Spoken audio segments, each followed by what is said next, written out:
आज हम बात करने वाले हैं 2009 में रिलीज हुई एक psychological thriller movie after life की। मूवी स्टार्ट होती है और हमें एलियट नाम के एक आदमी को दिखाया जाता है जो कि मरे हुए लोगों के फ्यूनल को तैयार करने का काम किया करता था ताकि वो लोग अपने अंतिम संस्कार पर अच्छे से दिख सकें। जिस तरह एलियट उन डेड बॉडीज से बात करता था और उन्हें एक दोस्त की तरह प्यार से रेडी करता था, उससे हमें ये समझ आता है कि एलियट कई सालों से ये कर रहा है। एना जो कि एक प्राइमरी स्कूल की टीचर है और अपने बॉयफ्रेंड पॉल के साथ रहती है, इन तीनों की लाइफ एक दूसरे से कैसे जुड़ती है जब एना जिंदगी और मौत के बीच एक इंसिडेंट की वजह से फंस जाती है। इसके बाद हमें आगे दिखाया जाता है कि एना और पॉल इंटीमेट हो रहे होते हैं। अब पॉल तो इस चीज को एंजॉय कर रहा था लेकिन एना इसे बिल्कुल भी एंजॉय नहीं कर रही थी।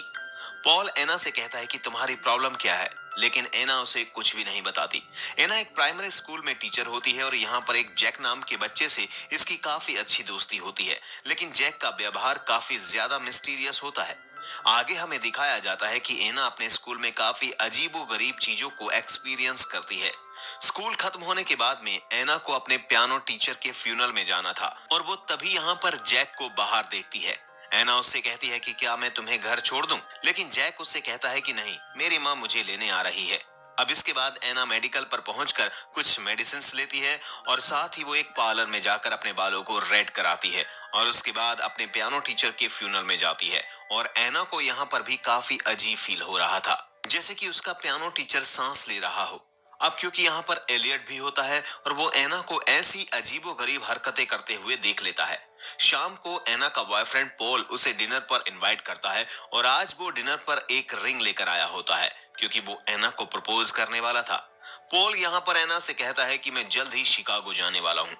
इसके बाद बातों ही बातों में इनमें दोनों की आपस में लड़ाई हो जाती है और एना पॉल की बातें सुने बिना यहाँ से चली जाती है।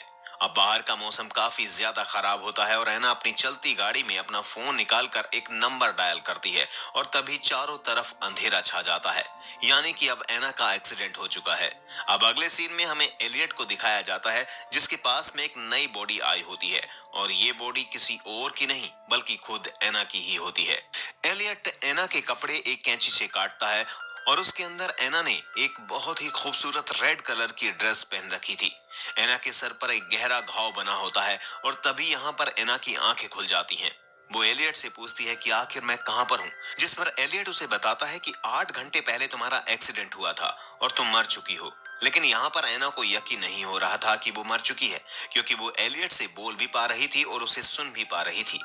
इसके बाद एलियट उसे उसका डेथ सर्टिफिकेट दिखाता है। वो एना से कहता है कि तुम्हारा 2 दिन बाद फ्यूनल है और वो उससे कहता है कि तब तक तुम्हारी आत्मा तुम्हारी बॉडी में ही रहेगी और जब तुम्हें दफना दिया जाएगा तब वो चली जाएगी।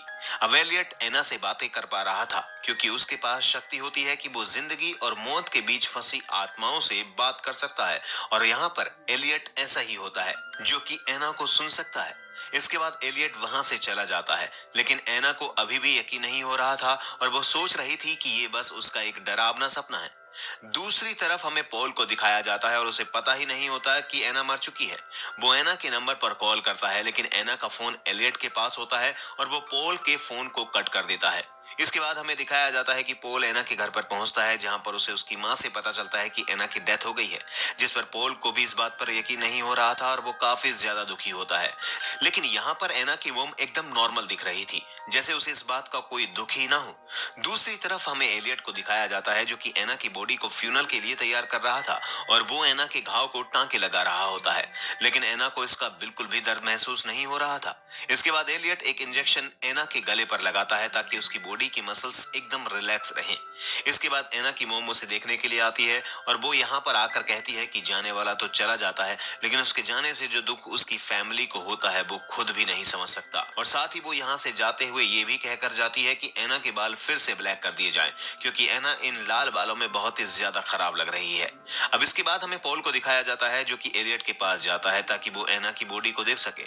लेकिन एलियट उसे एना के पास नहीं जाने देता क्योंकि सिर्फ फैमिली मेंबर्स ही बॉडी से मिल सकते थे और अभी पॉल की एंगेजमेंट भी एना के साथ नहीं हुई थी। लेकिन पॉल की आवाज सुनकर एना अपनी जगह से उठ जाती है और वो पॉल को आवाज लगाने लगती है, लेकिन उसकी आवाज पॉल तक नहीं पहुंचती।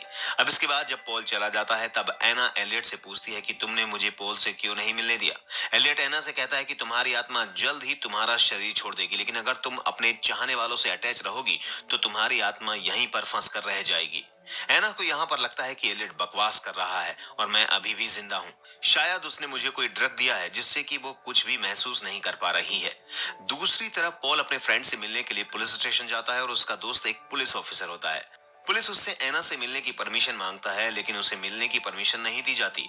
दूसरी तरफ हमें दिखाया जाता है कि एना अकेली होती है और वो एक कैंची उठाती है और आगे बढ़ती है और तभी वो यहाँ पर एक दूसरी डेड बॉडी को देखती है और वो काफी ज्यादा घबरा जाती है। इसके बाद वो एलियट के आने का इंतजार करती है ताकि वो उसके ऊपर हमला करके यहाँ से भाग जाए, लेकिन एलियट एना के हमले से बच जाता है और वो एना को फिर से बताने की कोशिश करता है कि वो मर चुकी है। लेकिन एना ये बात मानने के लिए तैयार ही नहीं थी क्योंकि उसकी अभी भी सांसें चल रही होती हैं। अब यहाँ पर रात में एना एक सपना देखती है जिसमें वो उसी डेड बॉडी को देख पा रही थी जो कि उसके बराबर में थी, लेकिन अब एना तो मर चुकी है तो फिर वो सपना कैसे देख सकती है। और उसके बाद यहाँ से उठती है और सभी को इधर उधर फेंक देती है और ये सीन यहीं पर खत्म हो जाता है। अगले सीन में हमें पॉल को दिखाया जाता है जिसे कि काफी अजीब सपना आता है जिसमें कि एना अपनी बॉडी से अपना दिल निकाले हुए थी और ये देखकर पॉल काफी ज्यादा डर जाता है। अब दूसरी तरफ हमें एलियट को दिखाया जाता है जो कि एना के पास होता है और वो अपनी कार में फ्यूल डलवाने के लिए जाने वाला होता है, लेकिन एना उसकी जेब से चुपके से रूम की चाबी निकाल लेती है और उसके बाद एना सीधे एलियट के ऑफिस में पहुंच जाती है जहां से वो पॉल को कॉल करती है और वो उसे बताती है कि मैं अभी तक जिंदा हूं। लेकिन पॉल को लग रहा था कि कोई एना बनकर उसके साथ मजाक कर रहा है और इसलिए वो फोन को कट कर देता है। अब इस चीज से एना काफी ज्यादा गुस्सा होती है और तभी यहाँ पर एलियट भी पहुंच जाता है। एलियट एना को आईने में दिखाता है और वो उससे कहता है कि देखो तुम मर चुकी हो और तुम्हारे लिए अच्छा यही होगा कि तुम सब कुछ भूलकर अपनी मौत को स्वीकार करो। लेकिन एना नोटिस करती है कि उसकी सांसों से आईने पर भाप जम चुकी है जिसे कि एलियट चुपके से साफ कर देता है। अब यहाँ पर नीचे एना का वही फेवरेट स्टूडेंट एना सपने में पॉल को देखती है, लेकिन वहां पर एलियट होता है। अब एना एलियट से पूछती है कि क्या मेरी मॉम मेरी डेथ पर रोई थी, जिस पर एलियट एना को बताता है कि तुम्हारी माँ तुम्हारी डेथ पर बिल्कुल भी नहीं रोई। इसके बाद एना एलियट से पूछती है कि क्या पॉल मेरी डेथ पर रोया था, लेकिन यहाँ पर एलियट उससे झूठ कह देता है कि पॉल भी नहीं रोया था। और अब ये बात सुनने के बाद एना बहुत ज्यादा दुखी होती है और इसके बाद एलियट उसे एक ड्रग का इंजेक्शन दे देता है। दूसरी तरफ पॉल एना के स्कूल में पहुंचता है जहां पर वो उसकी चीजें लेने के लिए गया था। स्कूल में उसे जैक मिलता है जो कि पॉल को बता देता है कि उसने एना को फ्यूनरल होम में रेड ड्रेस में खड़ा हुआ देखा था। लेकिन पॉल को ये बातें सारी बकवास लगती हैं और वो उल्टा जैक को ही एक थप्पड़ मार देता है, जिस पर उसे बाद में काफी ज्यादा अफसोस भी होता है। एना के पास एक नई बॉडी आती है जो कि एक पुलिस ऑफिसर के भाई की है। वो पुलिस ऑफिसर एना की बॉडी को हिलते हुए देख लेता है, पर जब वो एना की हार्ट बीट चेक करता है तो सोचता है कि उसका ये भ्रम था। वहीं पॉल एक बार और कोशिश करता है पुलिस की मदद लेने की, ये कहकर कि सिर्फ पल्स चेक करके एना को डेड बताया गया था और ऐसा एक ड्रग भी है जो कि कुछ देर के लिए इंसान का पल्स रोक देता है। एक बार को उसका दोस्त कन्विंस हो जाता है, पर वो पुलिस ऑफिसर कहता है कि उसने चेक किया था, एना की हार्ट बीट नहीं चल रही थी। एना की हार्ट बीट नहीं चल रही थी। इस सब के बाद पॉल बुरी तरह से टूट जाता है। जैक जो मौत के कॉन्सेप्ट में काफी इंटरेस्ट लेता है, वो एलियट से प्रभावित हो जाता है। वो उसके पास मौत के बारे में चीजें सीखने जाता है। तब एलियट उसे एक बात कहता है जो उसके दिमाग में रह जाती है। वो कहता है कि मैं मरे हुए लोगों को फ्यूनरल के लिए तैयार करता हूँ, वो लोग जो अंदर से मर चुके हैं। मेरे पास और कोई रास्ता नहीं है। ये लोग हमारे आसपास गंदगी फैलाते हैं और उस ऑक्सीजन को वेस्ट करते हैं जो उन लोगों के लिए है जो सच में जीना चाहते हैं। अबेना जो रिग्रेट और गिल्ट में है और ये सोच रही है कि वो अगर जिंदा होती तो अपनी लाइफ बेहतर तरीके से जीती, वो एलियट को कहती है कि वो भी खुशी से जीना चाहती थी। एलियट कहता है कि उसकी लाइफ में प्यार करने वाले लोग थे मगर वो फिर भी खुश नहीं थी, तो वो कहती है कि उसे अपनी गलतियों का एहसास है। एलियट उसे कहता है कि अगर उसे दूसरा मौका मिले जीने का तो वो क्या करेगी, और इसके बाद वो उसे रूम के बाहर ले जाता है, जिसके बाद वो एक हेलुसिनेशन से डरकर वो फिर से उस रूम में आ जाती है और कहती है कि अच्छा हुआ कि वो मर गई। अब एना ने अपनी मौत को एक्सेप्ट कर लिया और फ्यूनरल के लिए तैयार हो जाती है, पर तभी वो मिरर के रिफ्लेक्शन में अपनी सांसों को देखती है और उसे रियलाइज होता है कि वो जिंदा है। इससे पहले कि वो कुछ कर पाती, एलियट उसे बेहोश कर देता है और उसका फ्यूनल खत्म हो जाता है। पॉल इससे पूरी तरह से टूट गया है और वो मूव ऑन नहीं कर पा रहा है। एलियट फ्यूनल के बाद उसे मूव ऑन करने के लिए कहता है, पर वो नहीं सुनता। तभी एलियट कहता है कि एना जिंदा है और पॉल को उसके पास जाने के लिए कहता है। पॉल सिमेट्री में पहुंचता है और एना को बचा लेता है, पर कहानी यहीं खत्म नहीं होती। पॉल आंखें खोलता है तो वो एलियट के बेसमेंट में होता है और ये सब उसका एक हेलुसिनेशन था। पॉल कभी सिमेट्री में पहुंचा ही नहीं था। रास्ते में एलियट ने उसका एक्सीडेंट बिल्कुल वैसे ही करवा दिया था जैसे एना का करवाया था, और ये सब कुछ वो पॉल को बताता है।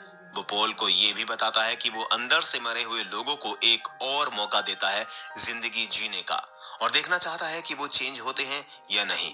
और जब वो चेंज नहीं होते तो एलियट उन्हें मार देता है, और ये ही अब वो पॉल के साथ करने वाला है।